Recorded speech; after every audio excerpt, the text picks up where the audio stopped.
all set? Thank you very much. I just want to announce the stock market just hit another all-time high. That's the 81st time during a brief 1.5 years.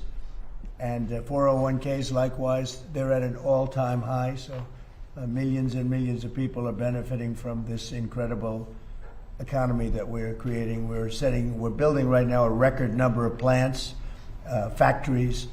Car companies are moving back, as you know. Honda announced, and Toyota announced they're moving in from Mexico. They're coming here. And numerous plants are coming in from Canada. They'll be announced shortly, but numerous plants are coming in to the United States from Canada. Also Japan, South Korea, and Germany.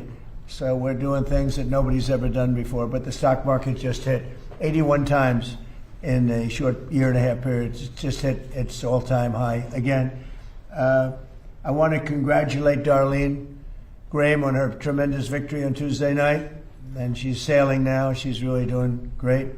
She's still got to run against a radical left lunatic. And the South Carolina people are not going to stand for that. I know South Carolina very well. I won it every time by record numbers, have the all-time record by millions of votes. But I just want to congratulate Darlene for having run really a great race. And she's going to be a great senator, and the people love her. There's something about her that's very special. She's got a little Lindsay in there somewhere, got good genetics. So Lindsay's looking down very, very happy and very proud of her sister. So congratulations, Darlene. And finally, I guess the purpose of this more than anything else is we're going to be changing the name of Lake Ontario, effective immediately, to Lake America. That's going to take place right now as I sign the order. Do you have anything to say about it, Ben? Yes, sir. So this is a straightforward but important executive order. It directs Secretary Burgum and the Department of the Interior to update the Geographic Names Information Service to reflect that the lake once known as Lake Ontario will, from this day forward, be known as Lake America. This is a lake that has most of its volume in the United States. The deepest parts of the lake sit in the United States territory, so this will reflect that Good. This is an American lake. Thank you. Okay.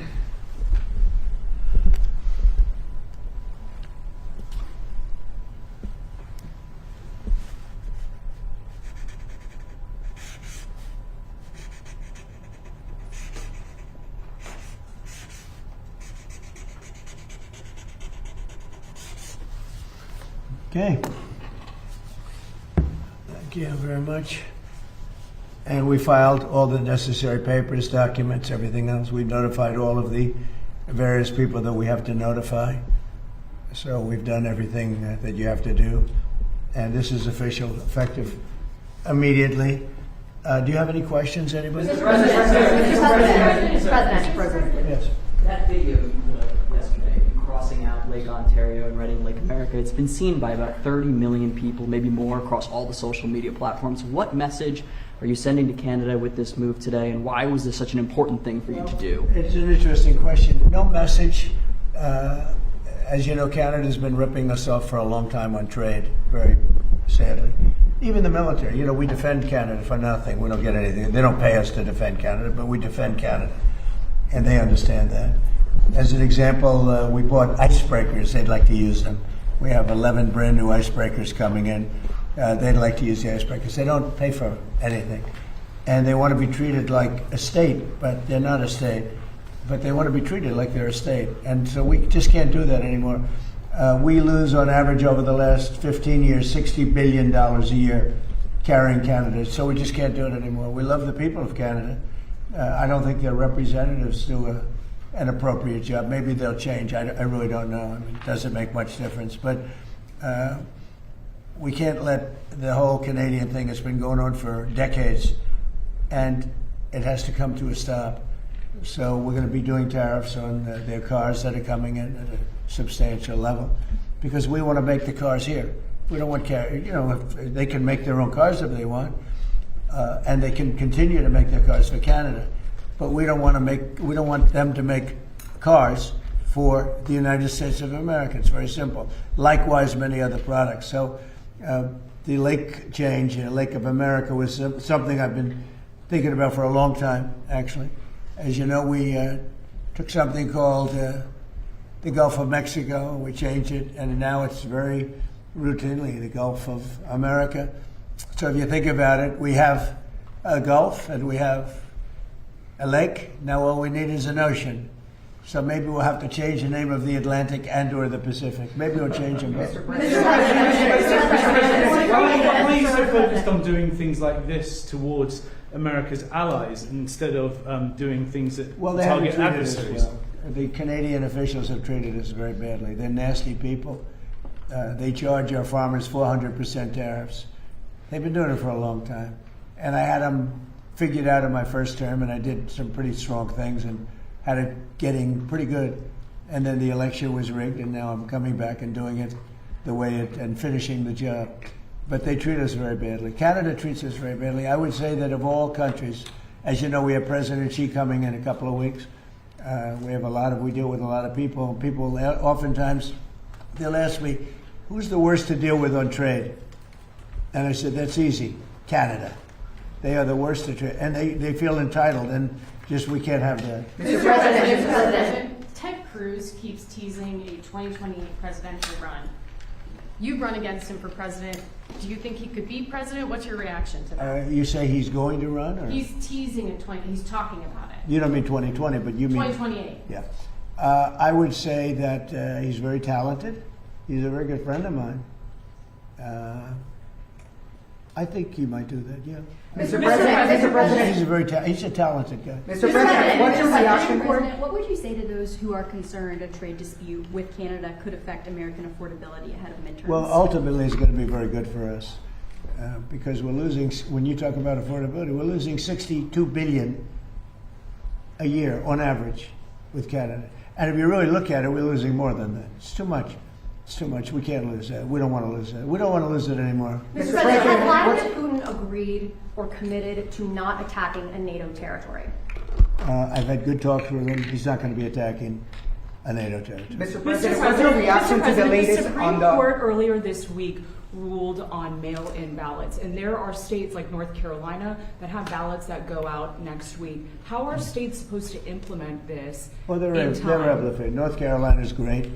It's a great place. I won it all 3 times.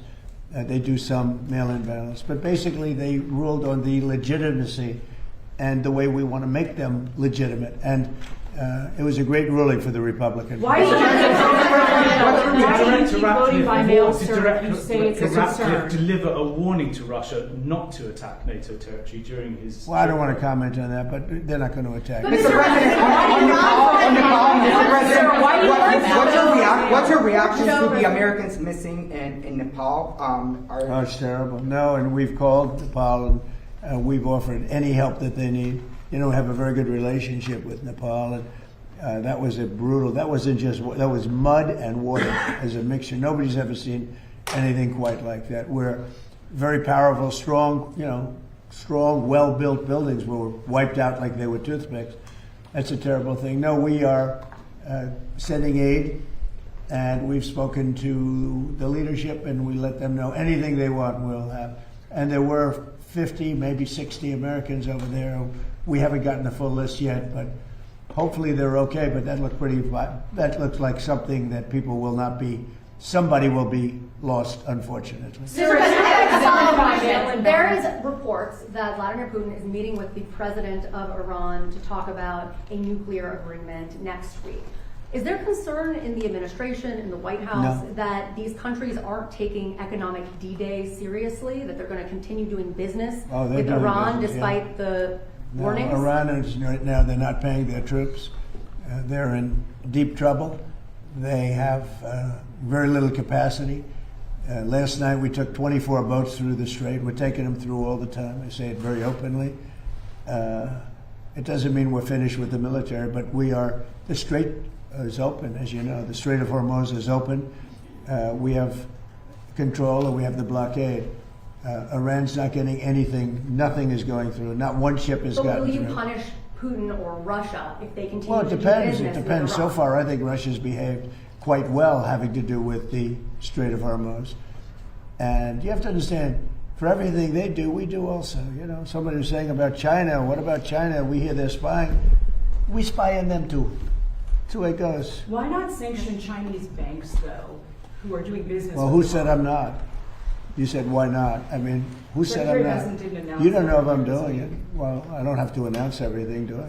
Are you who are you speaking to, sir, about what other leaders have you spoken to about this pressure campaign to get them to cut off ties with Iran? About Iran?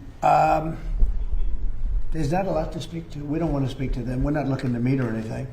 The Strait is open. We're taking a lot of boats. Millions and millions of barrels of oil are coming out of the Strait every day. Other countries recognize that. Every once in a while they shoot some, you know, they put some shots out. You know, we totally cleared the Strait of, we have the best minesweepers in the world, the underwater minesweepers. And we've totally cleared the Strait of mines. And we're watching very closely through Space Force, which is one of my things, one of my many things. But we're watching, we see every inch of the Strait.